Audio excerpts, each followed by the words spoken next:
अभी तक हम लोगों ने देख लिया था कि बेसिकली अपना मोल कॉन्सेप्ट में हम लोगों ने स्टार्टिंग कर दिया था कि क्या हमारा एटॉमिक मास होता है, ग्राम एटॉमिक मास देख लिया था हमने, मॉलिक्यूलर मास क्या होता है, ग्राम मॉलिक्यूलर मास क्या होता है। और हमने ये भी देखा था कि बेसिकली अगर हम लोग ग्राम एटॉमिक मास में अगर हम लें किसी भी एलिमेंट का ग्राम एटॉमिक मास ले तो वो 1 मोल के मास के बराबर होता है। ये सारी इंफॉर्मेशन हम लोगों ने देख लिया था। आज जो हम लोगों को स्टार्ट करना है टॉपिक मोल कॉन्सेप्ट में वो है मेथड्स टू कैलकुलेट मोल्स, मतलब किस तरीके से हम लोग मोल्स को अपने कैलकुलेट करें।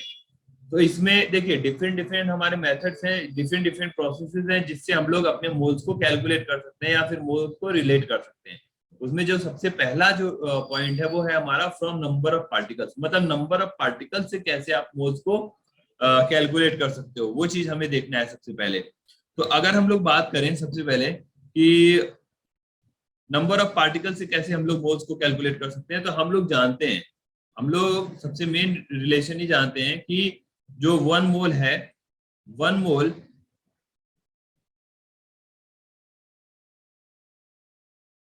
वन मोल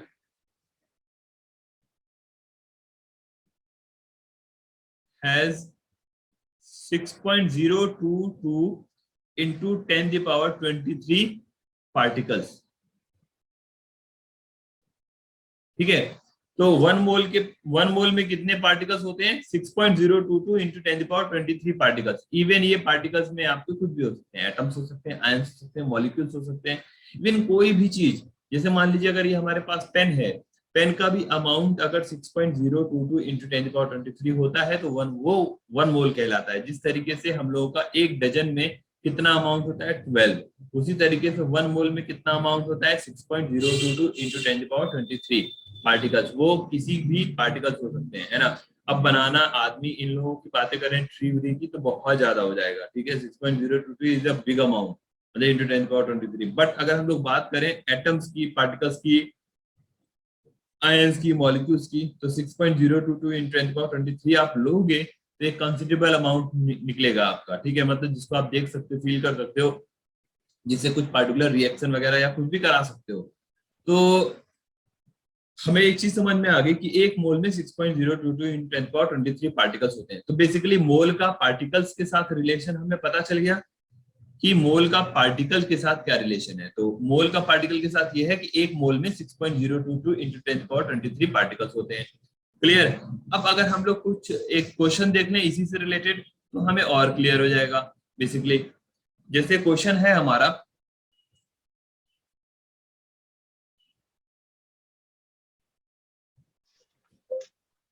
हमारा क्वेश्चन ये है कि a piece of copper contain 6.022 into 10⁻24 atoms, calculate the number of moles. हमें क्या बताना है कि एक कॉपर है, एलिमेंट है कॉपर का, उसके पास कितने एटम्स हैं? 6.022 into 10⁻24 एटम्स हैं। 6.022 into 10⁻24 एटम्स है। हमें नंबर ऑफ मोल्स कैलकुलेट करने हैं। तो अभी हमने आपको क्या बताया है कि 1 मोल अगर हम लोग किसी का भी लेते हैं तो उसमें कितने पार्टिकल्स होते हैं? 6.022 × 10⁻23। तो हम लोग अगर बात करें तो 1 मोल हैज 6.022 into 10⁻23। तो 1 मोल अगर हम लोग कॉपर का ले लेंगे तो उसमें कितने एटम्स होंगे? 6.022 into 10⁻23 एटम्स। क्लियर? अब हमें पूछ रहा है कि 6.022 into 10⁻24 में कितने होंगे, तो जस्ट यूनिटरी मेथड हम लोग यूज करेंगे। तो 6.022 into 10⁻24 और डिवाइडेड बाई 6.022 into 10⁻23, तो हमारा कितना आ जाएगा? 10 मोल। क्लियर है? Because just unitary method use करना है कि एक मोल में 6.022 into 10⁻23 एटम्स, या फिर हम लोग ये भी कह सकते हैं कि 6.022 into 10⁻23 एटम्स है वो 1 मोल के इक्वल है, इज इक्वल टू 1 मोल। तो 6.022 into 10⁻24 कितना होगा? तो 1 divided by 6.022 into 10⁻23 multiplied by 6.022 into 10⁻24, तो हमें कितना मिल जाएगा? 10 मोल। मतलब समझ में आया कि 6.022 into 10⁻24 एटम्स अगर कॉपर के हैं तो कितना मोल होगा? 10 मोल होगा। बहुत इजी क्वेश्चन था। क्लियर? वहां अगर इसका मास निकालना हुआ तो 10 को एटॉमिक मास से मल्टीप्लाई कर देंगे ग्राम्स हाँ में। अगर हाँ एटॉमिक मास से रिलेटेड रिलेशन अगर रहेगा तो उसको हम लोग वो कर देंगे। अब अगर जैसे मान लीजिए अगर हमें ये निकालना है कि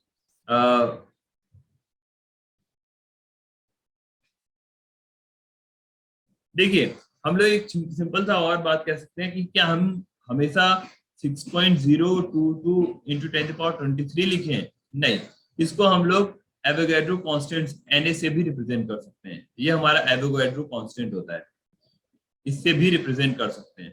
क्लियर?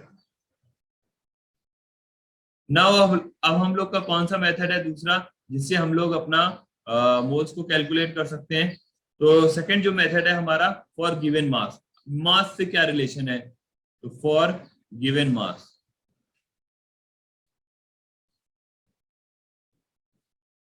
देखिए अगर मास की बात करें तो हमें इतना पता होना चाहिए कि अगर हम लोग कोई एलिमेंट ले रहे हैं तो ग्राम एटॉमिक मास, जो ग्राम एटॉमिक मास है,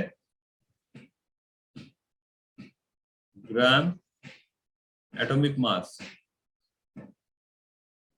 एटॉमिक मास किसी भी एलिमेंट का अगर ग्राम एटॉमिक मास लेते हैं तो हैज 1 मोल एटम्स। अगर किसी भी एलिमेंट का हम लोग ग्राम एटॉमिक मास लेते हैं, मतलब एटॉमिक मास इन ग्राम लेते हैं, तो उसमें एटम्स कितने होंगे? 1 मोल के बराबर। अगर हम लोग ग्राम मॉलिक्यूलर मास ले लें, ग्राम मॉलिक्यूलर मास,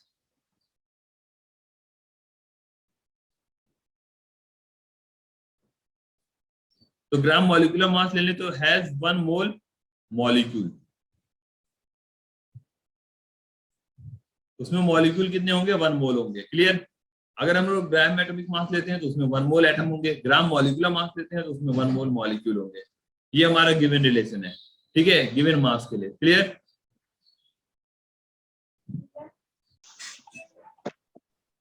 यहां से एक इंपॉर्टेंट रिलेशन भी हम लोग बना सकते हैं कि नंबर ऑफ मोल्स, बेसिकली अगर हम लोग बात करें तो मोल से रिलेटेड एक बहुत इंपॉर्टेंट रिलेशन हमें मिल जाता है कि number of moles is equal to given mass upon gram atomic mass या फिर ग्राम मॉलिक्यूलर मास। क्लियर? जैसे अगर कोई क्वेश्चन देख लिया हम लोग तो ज्यादा समझ में आएगा। ये बहुत इंपॉर्टेंट कॉन्सेप्ट है, हमें हमेशा यूज होगा कि मास से कैसे मोल को रिलेट करना है। क्लियर? तो इतना समझ में आ जाना चाहिए कि ग्राम एटॉमिक मास अगर किसी भी एलिमेंट का ले रहे हैं तो उसका 1 मोल एटम होंगे उसमें, और ग्राम मॉलिक्यूलर मास अगर किसी कंपाउंड का, मतलब किसी भी हम लोग मॉलिक्यूल का ले रहे हैं ग्राम मॉलिक्यूलर मास, तो उसमें 1 मोल मॉलिक्यूल होंगे। अमाउंट जो होगा वो 1 मोल के इक्वल होगा, मतलब 6.022 इंटू 10 पावर 23 के बराबर होगा। तो इसी तरीके से नंबर ऑफ मोल्स और गिवन मास और ग्राम एटॉमिक मास को रिलेट कर सकते हैं हम लोग कि नंबर ऑफ मोल्स होगा वो given mass divided by gram atomic mass या फिर ग्राम मॉलिक्यूलर मास के इक्वल होगा। वो डिपेंड करेगा कि आप एटम की बात कर रहे हो या फिर मॉलिक्यूल की बात कर रहे हो। क्लियर है? अब अगर हम लोग एक बहुत इजी सा क्वेश्चन देखें कि what will be the mole mass of 5 mole SO2। एक इजी सा क्वेश्चन है, क्वेश्चन लिख देते हैं। What will be the mass of 5 mole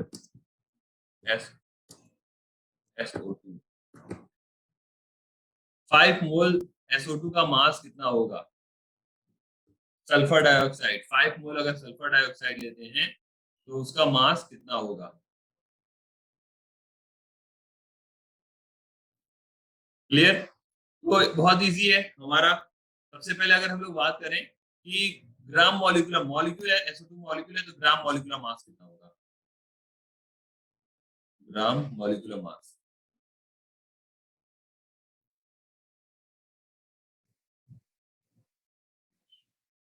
gram molecular mass, तो सल्फर का कितना होता है? सल्फर का 32 और प्लस 2 इंटू ऑक्सीजन, ऑक्सीजन का 16, इसका मतलब हो जाएगा 32 और 32 64, तो 64 ग्राम। ग्राम मॉलिक्यूलर मास SO2 का कितना हुआ? 64 ग्राम। ना अगर हम लोग सिंपल सा अपना फॉर्मूला भी यूज कर लें तो भी हो जाएगा। फॉर्मूला हमारा क्या होता है? Number of moles, number of moles is equal to given mass upon molecular mass या ग्राम मॉलिक्यूलर मास।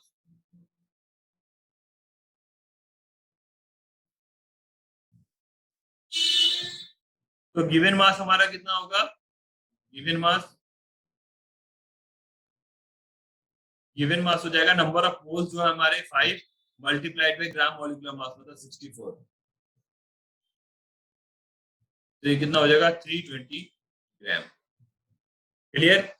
तो ये बहुत इजी से क्वेश्चन है, बहुत इजी से क्वेश्चन को हम लोगों ने इजीली सॉल्व कर दिया। नेक्स्ट अगर हम लोग बात करें, देखिए मोलर मास एक कॉन्सेप्ट है हमारा, मोलर मास।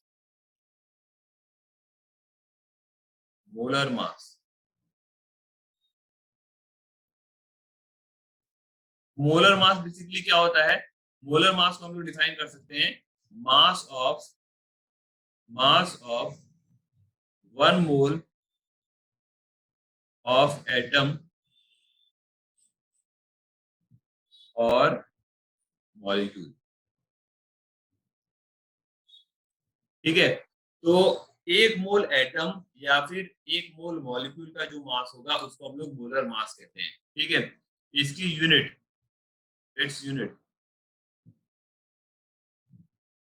इसकी जो यूनिट होती है वो होती है ग्राम पर मोल। क्लियर, ग्राम पर मोल। ग्राम मॉलिक्यूलर मास और मोलर मास में थोड़ा सा अंतर है, यूनिट का ही। ठीक है, तो जैसे मोलर मास क्या है, मास ऑफ 1 मोल, और ग्राम मॉलिक्यूलर मास में भी हम लोग एक ही मोल का लेते हैं लेकिन वो ग्राम ही में रहता है। ठीक है, अगर ग्राम मॉलिक्यूलर मास कहें, अगर जैसे हम लोग बात करते हैं CH4 की बात कर लेते हैं अपने मीथेन की। ठीक है, तो ग्राम मॉलिक्यूलर मास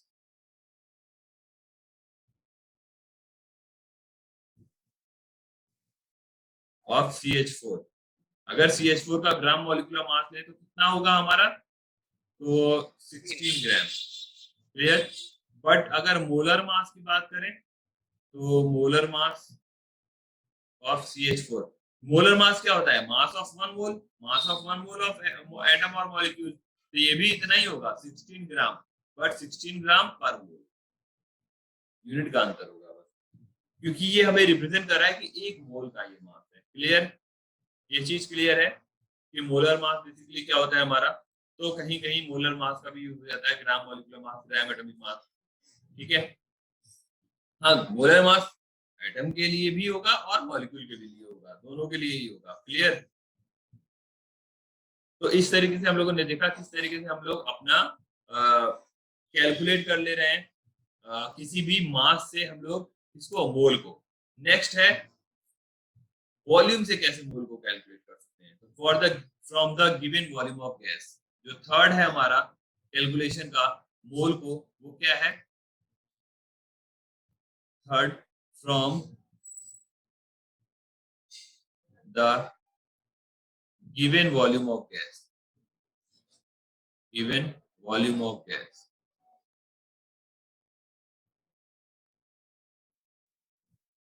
अगर हमें वॉल्यूम ऑफ गैस दिया हो तो वहां से हम लोग मोल को कैसे निकाल सकते हैं।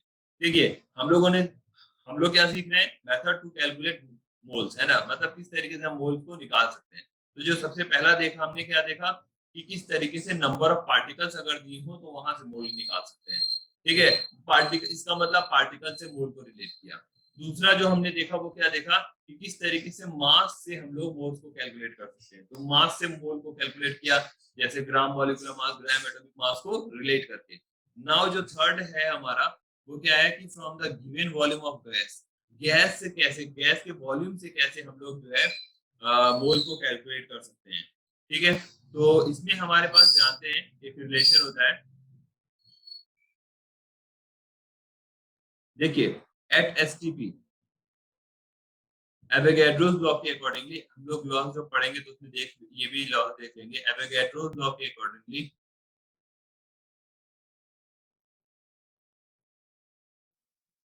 एट एसटीपी, एसटीपी का मतलब क्या हो गया हमारा, स्टैंडर्ड टेम्परेचर प्रेशर। ठीक है, मतलब 1 एटमॉस्फेरिक प्रेशर रहेगा और 273 हमारा टेम्परेचर रहेगा एट एसटीपी। मतलब एसटीपी में जो प्रेशर रहेगा वो 1 एटमॉस्फेरिक रहेगा और जो टेम्परेचर रहेगा वो आपका 273 केल्विन। तो at STP volume of volume of 1 mole of any gas is equal to 22.4 litre और 22400 मिलीलीटर। क्लियर? मतलब अगर आप कोई भी गैस, ठीक है, ऑक्सीजन है, मीथेन है, नाइट्रोजन है, कोई भी गैस अगर आप ले रहे हो और एसटीपी पे, स्टैंडर्ड टेम्परेचर प्रेशर पे, तो अगर उसमें उसका अमाउंट अगर आपने 1 मोल लिया है तो उसका वॉल्यूम कितना होगा? 22.4 लीटर। या फिर हम लोग इन शॉर्ट ऐसे भी कह सकते हैं कि अगर आपने किसी भी गैस का जो वॉल्यूम है वो 22.4 लीटर लिया है तो उसमें मोल कितना होगा? 1 मोल के बराबर होगा। पार्टिकल्स कितने होंगे? 6.022 into 10 the power 23 होंगे। क्लियर? ये चीजें क्लियर हो रही हैं? ठीक है, एक क्वेश्चन कर लेते हैं इसी से रिलेटेड तो और क्लियर हो जाएगा। ठीक है, यहाँ पे थोड़ा सा अगर हम लोग बात करें,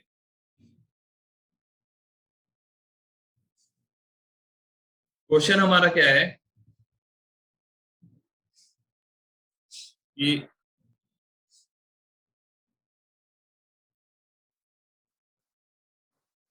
क्वेश्चन लिख देते हैं।